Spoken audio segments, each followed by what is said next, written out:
এখন বাঙালি হিন্দু, আসামিয়া হিন্দু, মোটামুটি সবাই হিন্দু। বন্ধুরা দেখুন, লিডার মামাকে কেন এত ভালোবাসি, ভিডিও দেখুন।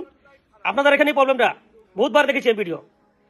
ছট পূজা আসলে মানে স্টেশন ভর্তি হয়ে যায়, বাহার সে আয়া হ্যাঁ, ওখান থেকে এসেছে, মানে আরে ওরা কি হিন্দু না নাকি, ওরা যেখান থেকে আসুক। তো এইগুলো থাকবে না, এইগুলো থাকবে না। যে মামার ভিডিও দেখুন, জানাবেন কমেন্টে।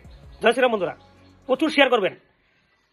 মামা জিন্দাবাদ, গৌরব করে বলি তার জন্য, যে গৌরবে বলি আমাদের জন্ম আসামে হয়েছে। জয় শ্রীরাম বন্ধুরা দেখুন। এখন বাঙালি হিন্দু, আসামিয়া হিন্দু, মোটামুটি সবাই হিন্দু। এই ডেফিনেশনটাই খারাপ। একটা বাঙালি হিন্দু, গুজরাটি হিন্দু, তামিল হিন্দু, আসামিয়া হিন্দু।